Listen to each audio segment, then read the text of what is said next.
So it's now I was trying to you know somewhere place Mariategui vis-a-vis what is happening in India, you know, with regards to colonialism, because we are ourselves trying to figure out what exactly has been our relationship with colonialism, you know, and here, as I was telling you earlier, the Indian freedom movement had a very ambiguous relationship, but somehow in India, the communists or the Marxists could never really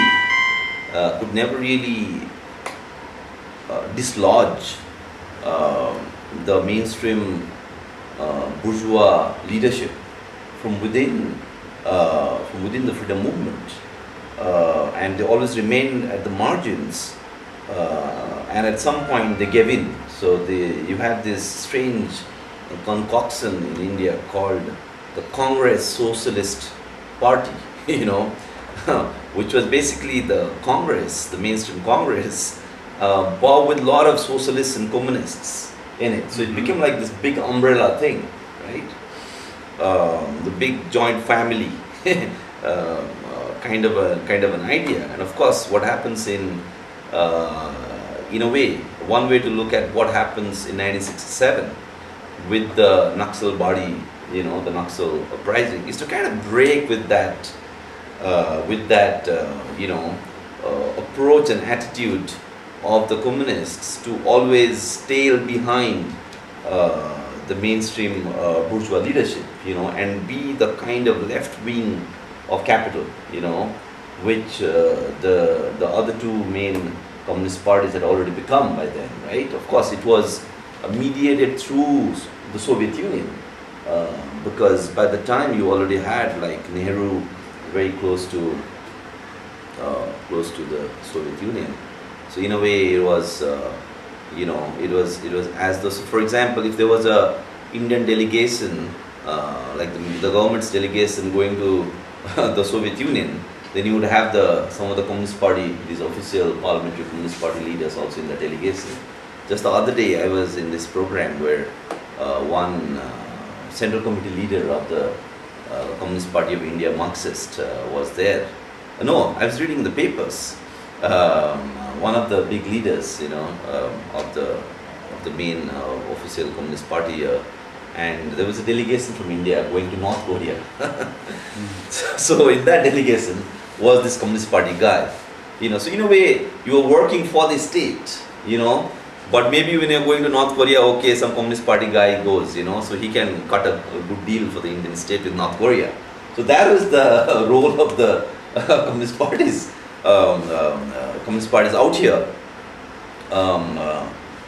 So I'm sure it's something similar in Latin America. But I would like to actually come back. Yeah, you wanted to say something? Let me just respond and say one thing.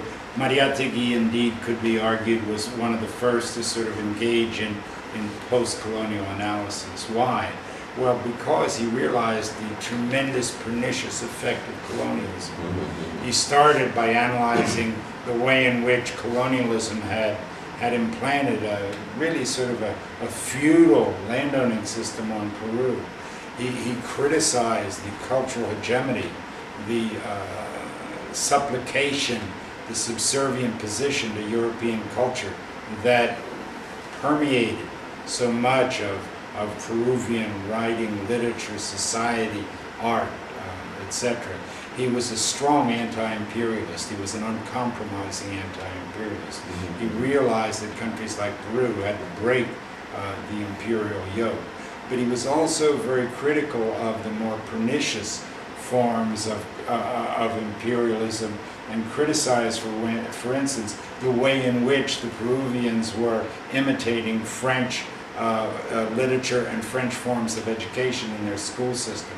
He talked about the need to create an independent national literature that responded to the popular masses and which was not elitist, was not European or European oriented, etc.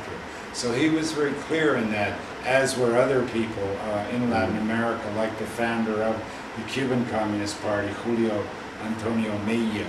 So Mariategui realized that had to be broken, that, as he put it, we had to create a Marxism that is not copy or imitation of any other, that we have to create a socialism that is Indo-American. He lauded the Inca Empire. He looked to the communalism of the Andes. So he wanted to get away from that whole colonial regime economically, but also intellectually and culturally, that so then controlled people's minds.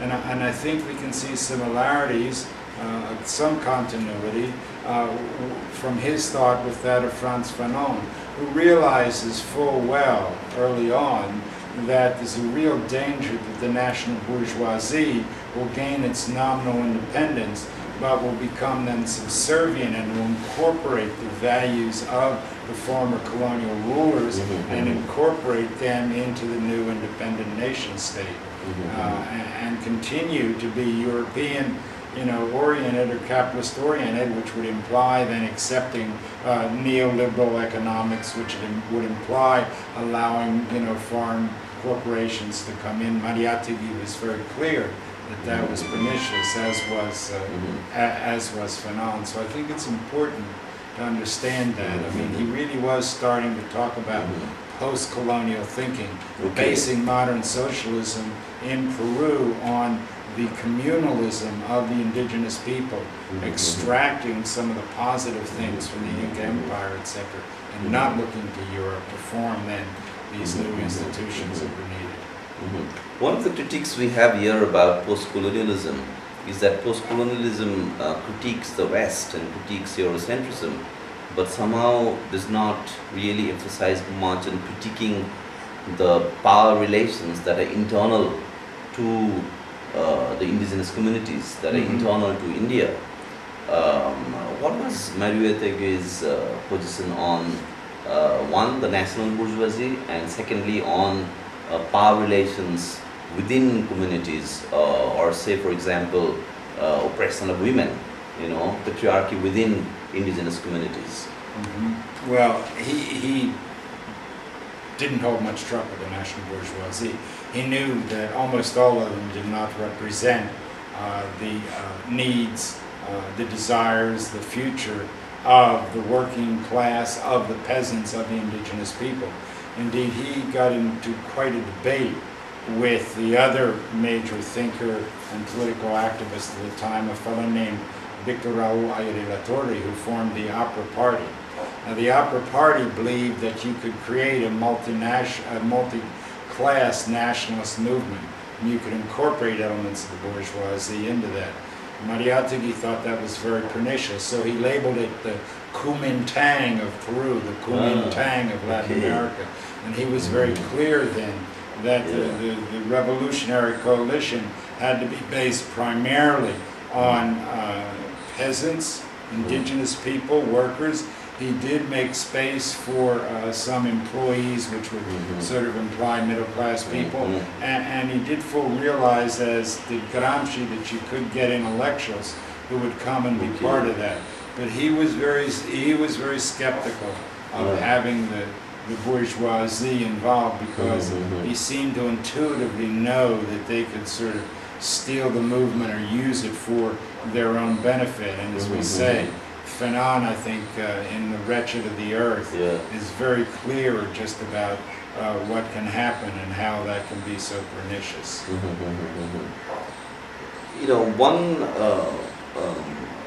One major line of critique that at least in India we have, and I'm sure even in Latin America, about movements that have kind of broken with the Communist Party tradition, which we of course referred to earlier, be it armed struggle movements, and mostly maybe armed struggle movements, or even figures who've kind of broken with orthodox communist parties. One critique that has been raised is that they fight against imperialism. They fight also against say certain kinds of, you want to call comprador bourgeoisie, or even some kind of corrupt nationalist bourgeoisie, or or like say Chavez fighting against the oligarchs, the media tycoons and all of that. But somehow the critique has been, and that has also been labeled against the Maoist armed struggle in India, is that even though you're fighting state power and imperialism and all of that, you do not really focus on capitalism. That's the problem. And alongside that is also the argument that hence, because you do not really focus on fighting capitalism, identifying capitalism, locating it, clarifying what exactly is capitalism, you then tend to talk about armed struggle, or guerrilla movements, or even horizontalism, or all of that, but you never really focus on the capital-labor relationship. You never really talk to the proletariat, right? Do you have debates like this in Latin America, or does it say, or is there a kind of a analysis of someone like Mariategui or other figures? What about capitalism? Right? Because capitalism also has, like say in India, we have a very, very strong Indian bourgeoisie. Today the Indian bourgeoisie goes and invests in Africa. It's destroying it's like treating our neighbors like Nepal and Sri Lanka and Bangladesh as like its satellite states. It's just like these days there's a news about Bhutan. Bhutan is treated like India's like a backyard. Right? So the Indian bourgeoisie is very strong on its own, right? So what about capitalism, which maybe is still kind of heavily based on imperialism, but also the bourgeoisie in these specific countries seem to have a lot of autonomy, pressing, right? So is the so breaking with the Communist Party orthodoxy is very good, but even they used to at least give lip service, to fighting capitalism and all of that. Or if you are a Trotskyist group, then you would always say, working class organization and self-emancipation of the working class and all of that, right? Of course, they only paid lip service to that, but there was something to be retained from that, I think. So maybe you'd like to highlight something. Surely. Well, first thing is, Marxism, and Marx himself was a student of social reality. And Mariategui, I think, picked up on this more than most. That is to say, one must very carefully look at the exact nature of the reality under investigation. Mariategui did this book, the 7 interpretive essays of Peruvian reality, which is in something like its 31st edition now, translated into not just English, and this was even before we did our anthology, but French, Italian, Russian, Japanese, Romanian, and some other languages as well. And the idea was that he was going to really carefully analyze Peruvian reality. So he goes to their national statistical archives, and he brings out this. He talks about the exact nature, the exact mode of production. So he noted that in Peru during his time, there were actually 3 forms of production existing simultaneously. And that is, in the coastal areas, you had large haciendas that were pretty much modern capitalist agriculture. But yet in the highlands, in the Sierra, in the mountains, in the Andes, you had these large landowners who really had almost feudal or quasi-feudal relationships with their workers, who had tremendous power over the poor peasants or peons. And he also noted the existence of communal production in the indigenous communities as well. And he even took it one step further to say that there were, other forms of production in the jungle part of Peru, on the other side of the Andes. So the point of it is that he was very careful and realized that perhaps the most pernicious people in Peru were these small highland landowners who were just vicious in their exploitation of the peasants, and of the indigenous people. Although he realized that the type of exploitation on the coast, where you were starting to get, large bourgeois, modern bourgeois landowners and agricultural commercial interests, was indeed quite different. So I think the point of it is that it's terribly important to analyze the precise, mode of production, or indeed modes of production. And I understand there's still elements of some feudalism that exist in rural areas in India, and yet at the same time you have these modern multinational corporations, you have conglomerations of Japanese and Indian capital in the car industry and other areas. You have then some of the largest multinationals coming into the country, Coca-Cola and others. And I think it might be, frankly, somewhat naive not to analyze what's going on and the nature of it. One of the things that frankly caught my attention was the extent to which the globalized neoliberal commercial consumption model is being permeated through the whole society. People are told to consume. People are told to live a Western lifestyle. And this can have a very pernicious effect on national thinking and people, and make it much harder to explain to people, that this system is not ultimately going to favor them. It will favor a few, but it will not favor the masses. And it would seem that an alternative story, an alternative commentary needs to be developed that really focuses in on the whole mechanism of cultural hegemony through the television, through advertisement, through consumerism that's being projected, if not foisted on the people in India and other parts of the world.